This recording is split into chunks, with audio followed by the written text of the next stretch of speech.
إن الحمد لله نحمده ونستعينه ونستغفره ونعوذ بالله من شرور أنفسنا ومن سيئات أعمالنا من يهده الله فلا مضل له ومن يضلل فلا هادي له واشهد أن لا إله إلا الله وحده لا شريك له واشهد أن محمدا عبده ورسوله صلى الله عليه وسلم يا أيها الذين آمنوا اتقوا الله حق تقاته ولا تموتن إلا وأنتم مسلمون يا أيها الناس اتقوا ربكم الذي خلقكم من نفس واحدة وخلق منها زوجها وبث منهما رجالا كثيرا ونساء واتقوا الله الذي تساءلون به والأرحام إن الله كان عليكم رقيبا يا أيها الذين آمنوا اتقوا الله وقولوا قولا سديدا يصلح لكم أعمالكم ويغفر لكم ذنوبكم ومن يطع الله ورسوله فقد فاز فوزا عظيما أما بعد.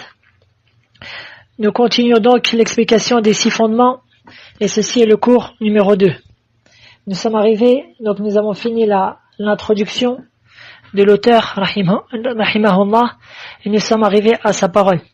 الأصل الأول إخلاص الدين لله تعالى وحده لا شريك له وبيان ضده الذي هو الشرك بالله وكون أكثر القرآن في بيان هذا الأصل من وجوه شتى بكلام يفهمه أبلد العامة ثم لما صار على أكثر الأمة ما صار أظهر لهم الشيطان الإخلاص في سورة تنقص الصالحين وتقصير في حقوقهم وأظهر لهم الشرك بالله في سورة محبة الصالحين واتباعهم.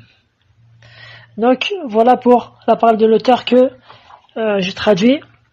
Donc il dit rahimahullah ta'ala, le premier fondement, vouer à Allah le Très-Haut un culte pur. Un culte pur, un culte exclusif, à lui seul sans associé, et la mise en évidence de son contraire, qui est le fait de donner des associés à Allah. La plus grande partie du Coran traite ce fondement sous différents aspects dans un discours que comprend le plus simple d'esprit notre les gens du commun.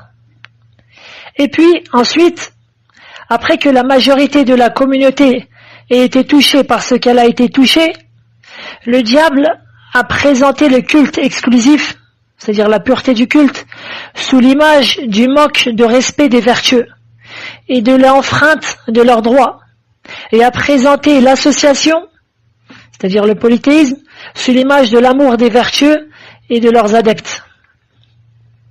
Donc, maintenant nous pouvons commencer l'explication.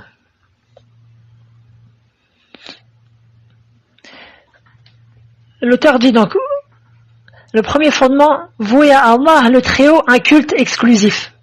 Un culte exclusif, ikhlasu ad-din lillah. Que signifie cela? Que signifie cela? قال الشيخ صالح الفوزان شيخنا حفظه الله أي ترك الشرك وإفراد الله جل وعلا بالعبادة. Cela veut dire délaisser toute l'association et adorer Allah uniquement. Tel est le fait de rendre le culte exclusif à Allah. Donc, fin de citation. Car seul Allah mérite l'adoration, tandis que ces créatures, quelles qu'elles soient, ne méritent aucunement d'être adorées. Allah, qui à lui seul a créé les cieux et la terre, nous a créé et a créé tout ce qui est autour de nous, le pourvoyeur de besoins, celui qui donne la vie et la mort, le roi de toute la création, lui seul mérite l'adoration sans qu'on lui donne un quelconque associé. Ni un ange, ni un prophète, ni un saint, ni rien d'autre que cela. Tel est le sens de la ilaha illallah, kalimatu tawhid, la parole du tawhid, de l'unicité. Nul ne mérite d'être adoré si ce n'est Allah. Et parmi les noms de cette parole-là, car cette parole-là a un certain nombre de noms, parmi ces noms-là, Kalimatul ikhlas, la parole du culte exclusif, la parole de la sincérité. D'où le célèbre livre de l'imam Ibn Rajab, rahimahullah, que je conseille vivement de lire, à savoir Kalimatul ikhlas wa tahqiq ma'naha. Donc son livre, il a intitulé La parole du culte exclusif et la concrétisation de son sens. Et les versets où Allah Ta'ala ordonne cela sont très nombreux. Je vais en citer quelques-uns. Allah Ta'ala dit au début de Surat al-Zumar, les groupes, Inna anzalna ilayka al-kitaba bil-haqq fa'budillaha mukhlisan lahu ad-din ala lillahi ad-dinul khalis. Allah Ta'ala dit dans le début de cette sourate, nous t'avons fait descendre le livre en toute vérité. Adore donc Allah en lui vouant un culte exclusif. C'est à Allah qu'appartient la religion pure. Et Allah Ta'ala dit encore dans la même sourate, قُلْ إِنِّي أُمِرْتُ أَنْ أَعْبُدَ اللَّهَ مُخْلِصًا لَهُ الدِّينَ. وقال تعالى قل الله أعبد مخلصا له ديني. Dans la même sourate, le verset 11 dit, il m'a été ordonné d'adorer Allah en lui vouant exclusivement le culte, la religion. Et Allah Ta'ala dit encore, le verset 14 dit, c'est Allah que j'adore et lui voue exclusivement mon culte. Et Allah Ta'ala dit encore dans Surat Al-Ghafir, le verset 65, هو الحي لا إله إلا هو فادعوه مخلصين له الدين الحمد لله رب العالمين. La traduction,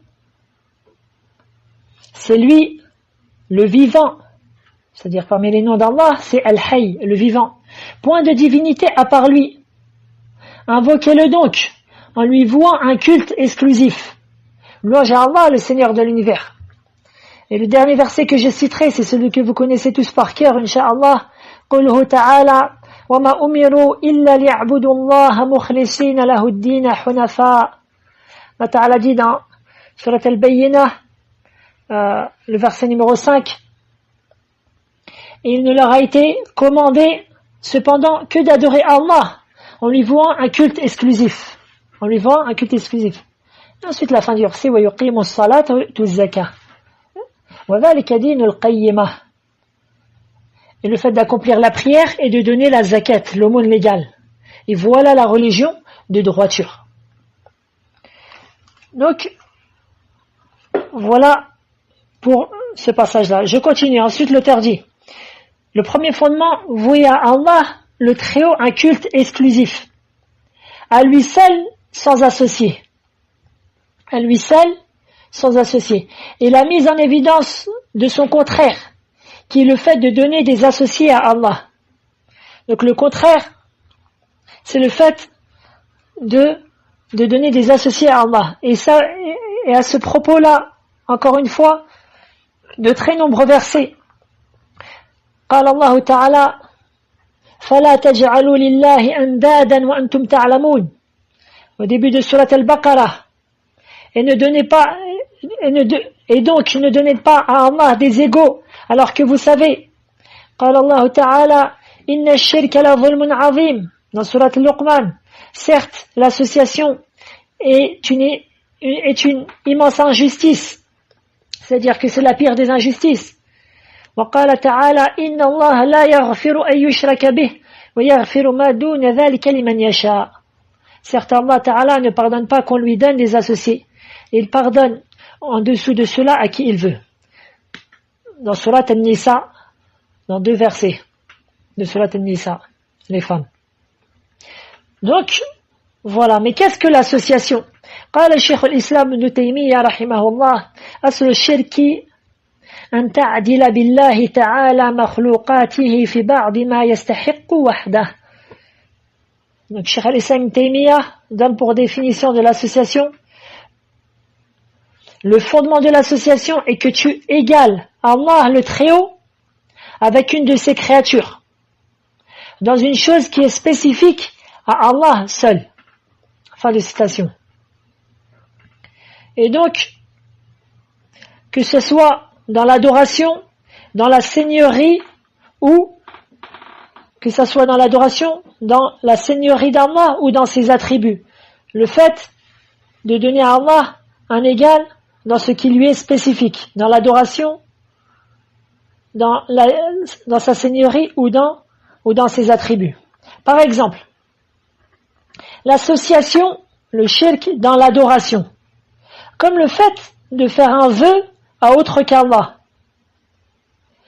tel que celui qu'Allah nous en préserve, qui se rend devant la tombe d'un prétendu saint et qui lui fait le vœu que si il lui accorde des enfants ou un travail ou une maison ou autre, alors il se rendra devant sa tombe pour égorger un mouton tous les ans. Allahu musta'an, nasallahu al-afiyah. Voilà un exemple de qu'est-ce qu'un vœu. Faire un vœu. Or, le vœu est une adoration qui ne doit être vouée qu'à Allah Ta'ala. قال الله تعالى وما أنفقتم من نفقة أو نذرتم من نذر فإن الله يعلمه وما للظالمين من أنصار. Allah Ta'ala dit dans Surat Al-Baqarah, le verset numéro 270.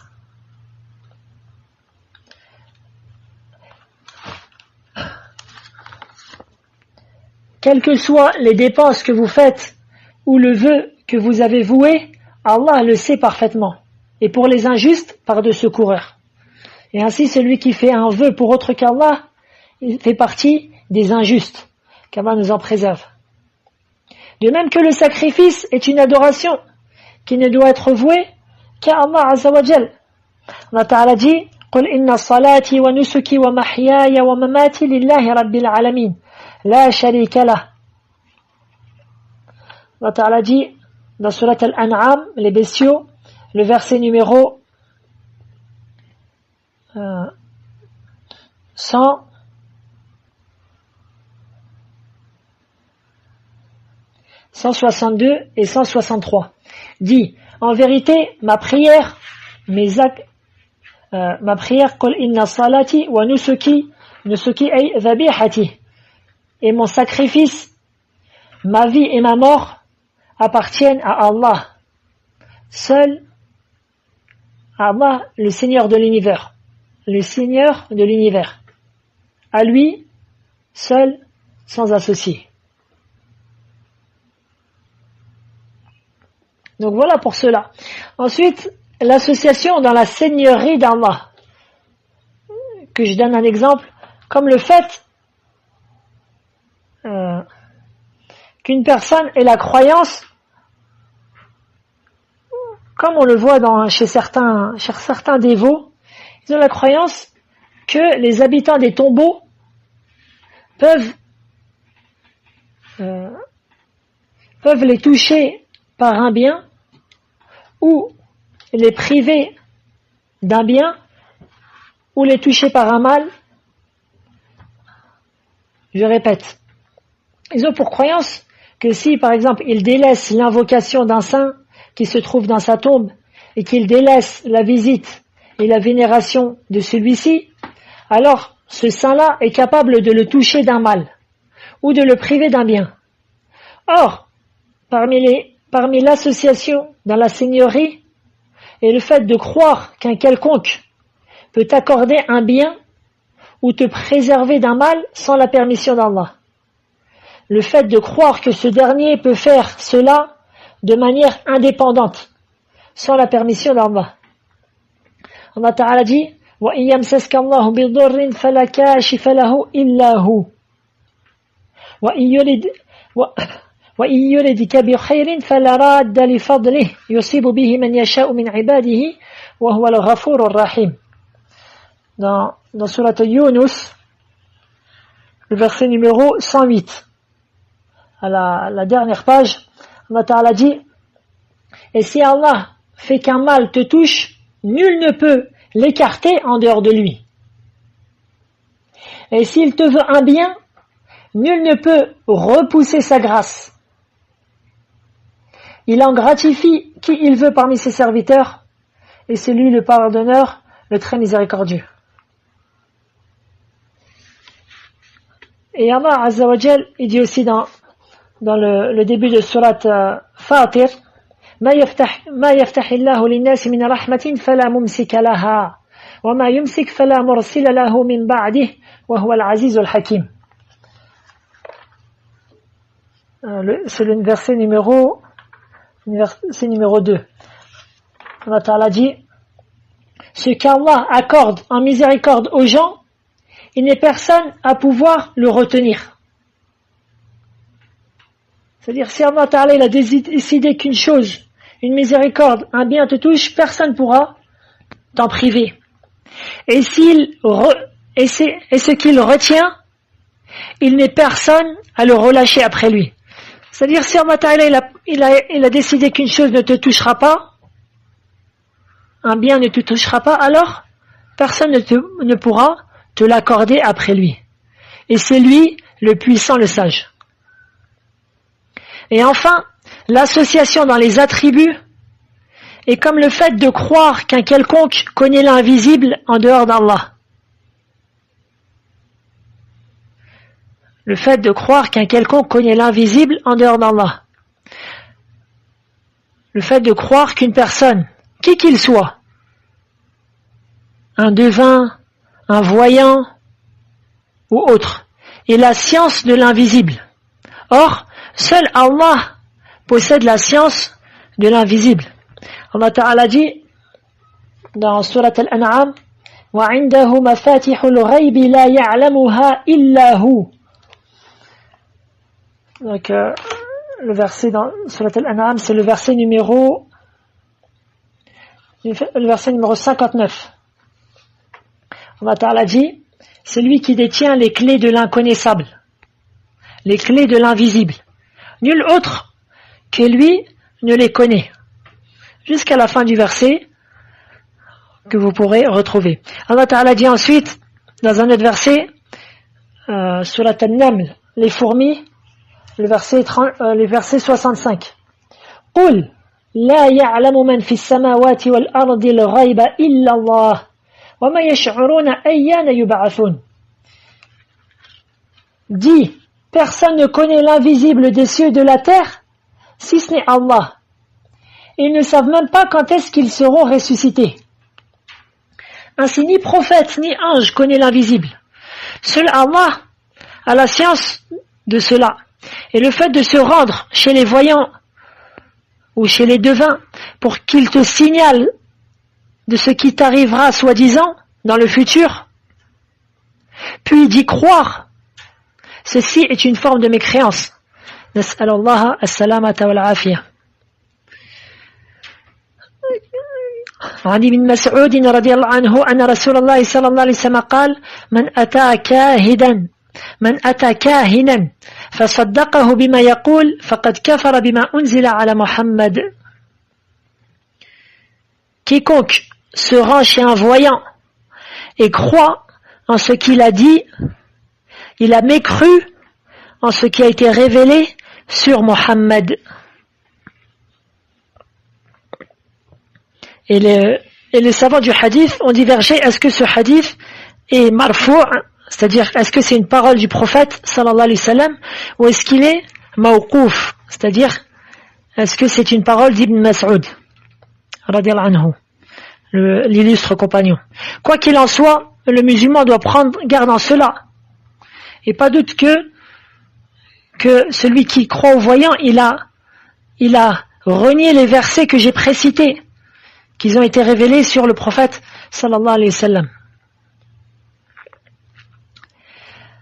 De plus, ce qui est bon à savoir quant à l'association est que celui-ci se partage en deux formes: l'association majeure et l'association mineure.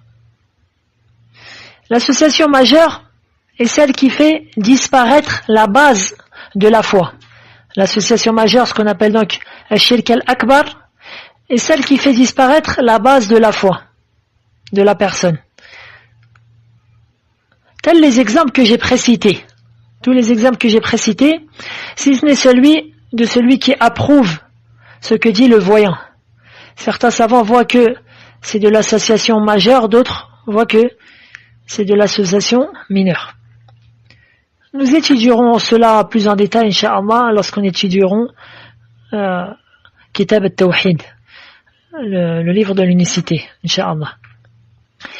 Deuxièmement, l'association mineure est le fait d'attribuer un des droits exclusifs d'Allah à autre que lui, de sorte que cela fasse disparaître la perfection de la foi obligatoire.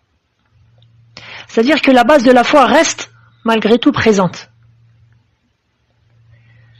Et chacune de ces deux catégories se divise en deux catégories.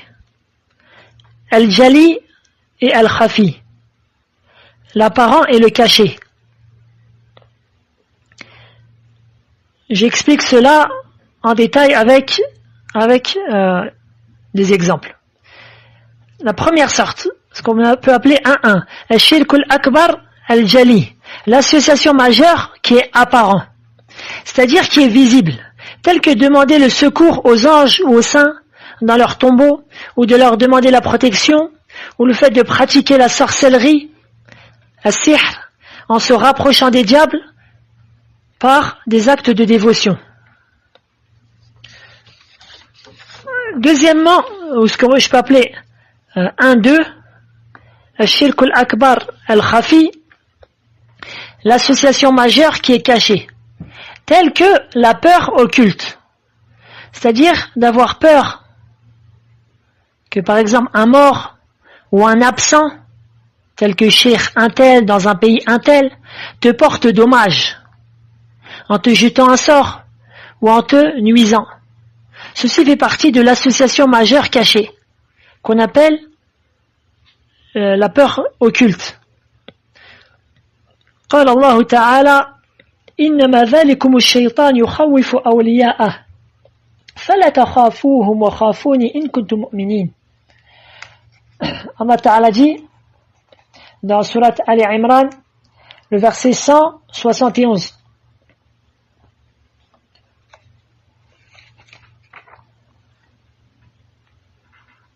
Ou plutôt 175. C'est le diable qui vous fait peur de ses alliés. N'ayez donc pas peur de eux, mais ayez peur de moi, si vous êtes croyants. Deuxièmement, maintenant, l'association mineure de 1, c'est-à-dire Al-Shirku al-Asgharu al-Jali, l'association mineure apparente. Comme le fait d'accrocher une main de la Fatma, ou un sabha, ou une roue, ou un pneu, ou un talisman, ou une autre chose de ce type-là, en pensant que cela est une chose par quoi Allah va te préserver. Tu penses qu'en mettant cela, Allah Ta'ala va te préserver de l'œil, ou du mal, ou de faire un accident. Ceci fait partie de l'association mineure apparente. Car cet acte-là est apparent. Le fait de poser un tel talisman ou une main de la Fatma autour du bras, autour du cou, dans la voiture ou autre. Et le musulman, à la base, ce qui est obligatoire pour lui, c'est qu'il mette sa confiance en Allah Azza wa Jal. وَعَلَى اللَّهِ فَتَوَكَّلُوا إِن كُنتُم مُؤْمِنِينَ. Et en Allah, placez votre confiance si vous êtes croyants. وقال الله تعالى وكفى بالله وكيلا. Et Allah Ta'ala suffit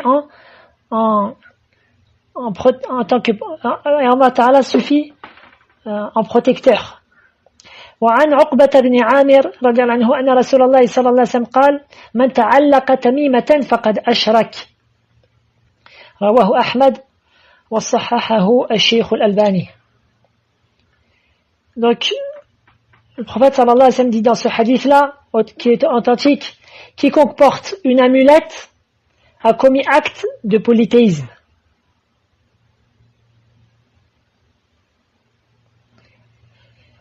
Maintenant, l'association mineure cachée, al-shirku al-asgharu al-khafi, tel que yasiru al-riya, le fait d'avoir de temps en temps de l'ostentation, c'est-à-dire faire des bonnes actions pour être vu des gens. Comme dans le long hadith qu'a rapporté l'imam Muslim, d'après Abi Huraira radhiyallahu anhu, où les trois premières personnes qui ont été jugées et qui ont été jetées dans le feu. Pourquoi? Car ils ont fait acte d'ostentation dans leurs œuvres. Je l'ai trouvé déjà traduit. Je peux le lire rapidement, directement en français. Le prophète sallallahu alayhi wa sallam dit dans le sens du hadith: le jour de la résurrection, la première personne à passer un jugement sera un martyr mort au combat. On le fera comparaître. Allah lui montrera ses bienfaits et il les reconnaîtra. Allah demandera: qu'en as-tu fait? Il répondra: j'ai combattu pour défendre ta cause jusqu'à mourir martyr. Allah Ta'ala dira: tu mens. Tu as combattu afin que l'on dise de toi que tu es courageux. Et c'est ce qu'on a dit. Il ordonnera alors qu'on le traîne face contre terre jusqu'à ce qu'il soit jeté dans le feu. On fera venir également un homme qui accumulait la science et qui l'enseignait et qui lisait le Coran. Allah lui montrera ses bienfaits et il les reconnaîtra. Allah dira: qu'en as-tu fait? Il dira: j'ai appris la science et je l'ai enseignée et j'ai lu le Coran. Et j'ai lu le Coran pour te plaire. À ce moment-là, Allah Ta'ala dira: tu mens. Tu as appris afin d'être appelé alim, c'est-à-dire savant. Et tu n'as lu le Coran qu'afin d'être qualifié de lecteur. Et c'est ce qui a été dit de toi. C'est-à-dire il a eu la récompense qu'il attendait. Tandis qu'il attendait que les gens ils disent ça de lui, il a eu cette récompense-là, qui est une récompense vaine, bien sûr. Bref, je reprends le hadith. Il ordonnera alors qu'on le traîne face contre terre jusqu'à ce qu'il soit jeté dans le feu, dans l'enfer. Il viendra aussi un homme qu'Allah a comblé de biens et de largesse. On le fera venir et Allah lui montrera ses bienfaits et il les reconnaîtra. Allah demandera: qu'en as-tu fait? Il dira: j'ai dépensé mes biens de toutes les manières qui te sont agréables, c'est-à-dire que toutes les manières dont tu es satisfait.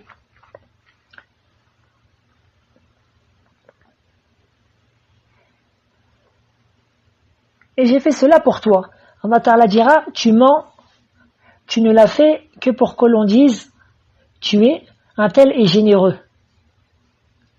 Et c'est ce qu'on a dit. Il ordonnera alors qu'on le traîne face contre terre jusqu'à ce qu'il soit jeté dans le feu. Voilà dans le sens du hadith que le musulman il doit prendre garde à cela. Et entre dans cela encore le fait d'accomplir des bonnes actions qui ne doivent être vouées que pour Allah, en attendant bi'iradati ad-dunyawiyya, en attendant une récompense mondaine, mais qui est cette fois palpable. Comme le fait que la personne va à la mosquée et va prier à la mosquée afin de trouver un travail, ou afin d'avoir l'aumône des gens, ou afin qu'on le marie ou autre. Et celui qui veut plus d'explications à ce sujet, il peut revenir au 10e et 11e cours que j'ai fait de l'explication des 4 règles. Bref, en revenant à la parole kalimatu al-ikhlas, la parole de la sincérité, du culte exclusif, pour celui qui l'a compris, l'a accepté et l'a mis en application dans sa vie, cela le purifiera, bi'idhnillah, de l'association majeure, mais aussi de l'association mineure. Le musulman purifie son culte de sorte qu'il n'adore ni ange, ni prophète, ni saint ou vertueux, ni soleil, ni la lune, ni les pierres ou les arbres, ni statue, ni argent, ni le pouvoir, ni les femmes, ni rien de cela. Il adore Allah seul. Puis, lorsqu'il adore Allah seul, il l'adore que pour lui, c'est-à-dire que pour Allah, c'est-à-dire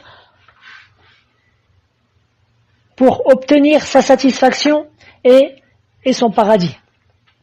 L'auteur dit ensuite, la plus grande partie du Coran traite ce fondement, sous différents aspects, dans un discours que comprend le plus simple d'esprit d'entre les gens du commun.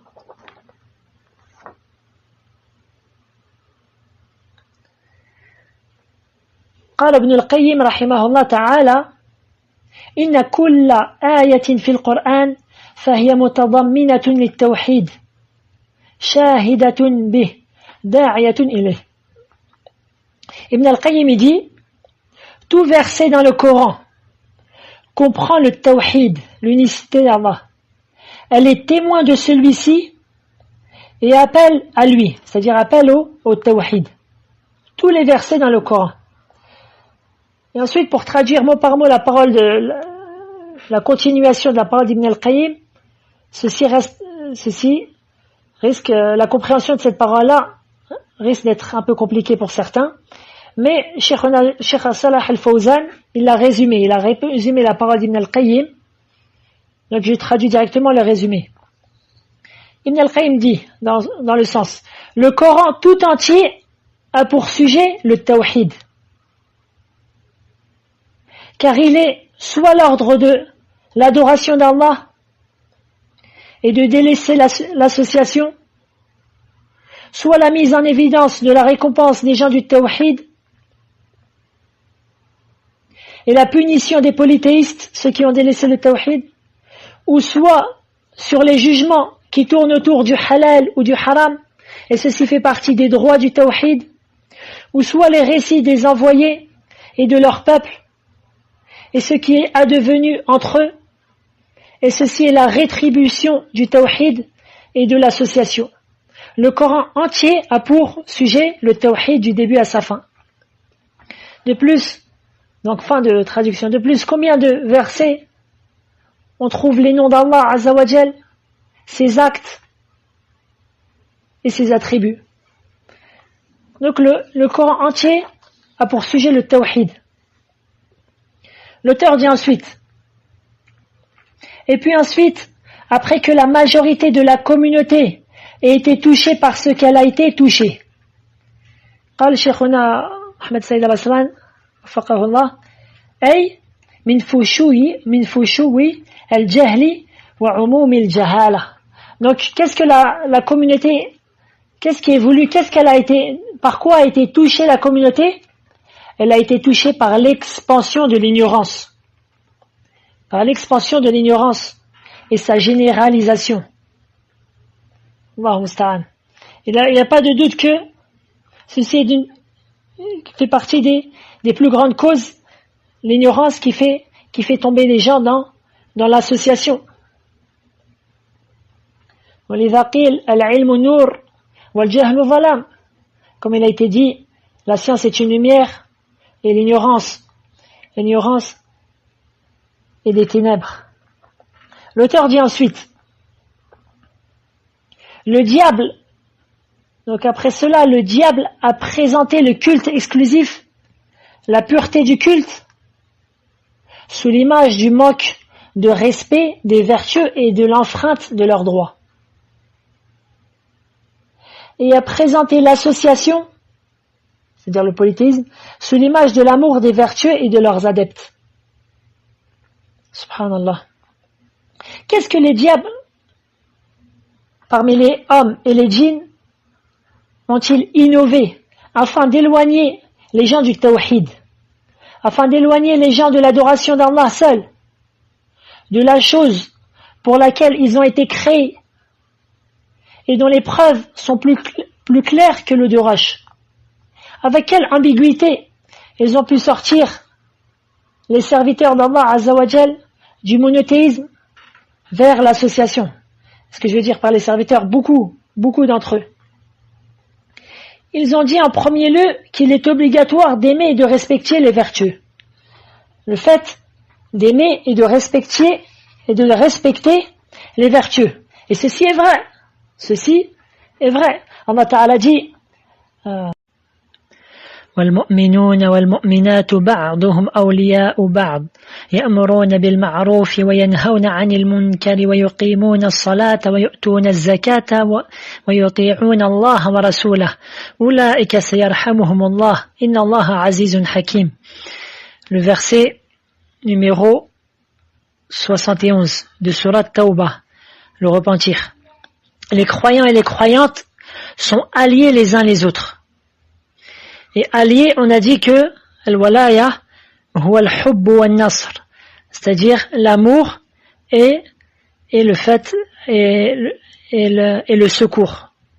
C'est-à-dire que les croyants et les croyantes, ils s'aiment et ils se secourent les uns les autres.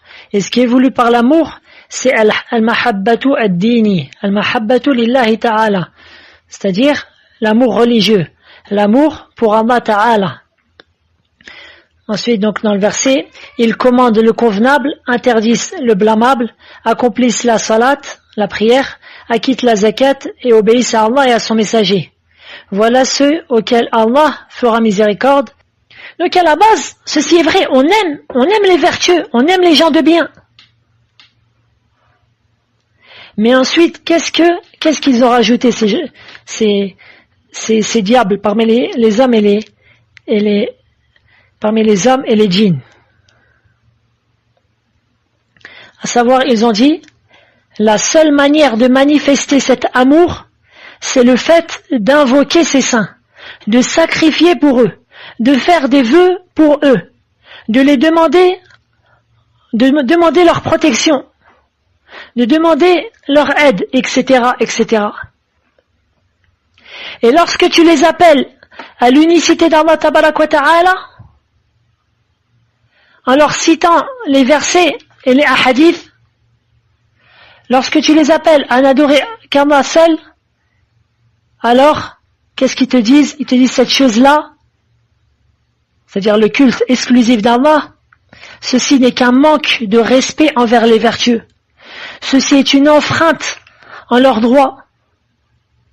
Vous avez bafoué les droits des vertueux par cela. Subhanallah. Subhanallah. La meilleure des réponses qu'on peut leur dire, c'est qu'on leur répond par la parole d'Allah Ta'ala dans Surat Al-Zumar, les versets 64 à 67. قل أفغير الله تأمروني أعبد أيها الجاهلون. Dis, me commanderez-vous d'adorer autre qu'Allah, ô bande d'ignorants? وَلَقَدْ أُوحِيَ إِلَيْكَ وَإِلَى الَّذِينَ مِنْ قَبْلِكَ لَئِنْ أَشْرَكْتَ لَيَحْبَطَنَّ عَمَلُكَ وَلَتَكُونَنَّ مِنَ الْخَاسِرِينَ. En effet, il t'a été révélé, ainsi qu'à ceux qui t'ont précédé, si tu donnes des associés à Allah, ton œuvre sera certes vaine, et tu seras très certainement du nombre des perdants. Balillaha fa'bud wa kun minash shakirin. Tout au contraire, adore Allah seul, et sois du nombre des reconnaissants. وما قدر الله حق قدره والأرض جميعا قبضته يوم القيامة والسماوات مطويات بيمينه سبحانه وتعالى عما يشركون. Ils n'ont pas estimé Allah comme il devrait l'être. Tous ces associateurs, tous ces adorateurs, toute personne qui adore avec un autre avec Allah, il n'a pas considéré Allah selon sa juste valeur.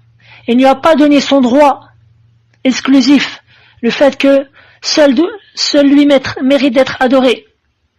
Alors, ensuite Allah Ta'ala dit dans le sens du verset, alors qu'au jour de la résurrection, il fera de la terre entière une poignée, et les cieux seront pliés dans sa main droite. Pureté à Allah, il est au-dessus de ce qui lui associe. Et je ne peux ajouter une quelconque parole après ces nobles versets. Wallahu a'la wa a'lam. Sallallahu alayhi wa sallam wa ala nabina Muhammadin wa ala alihi wa sahbihi ajma'in. Subhanallahi wa bihamdih. Subhanaka Allahumma bihamdik. Ashhadu an la ilaha illa ant. Astaghfiruka wa atubu ilayk.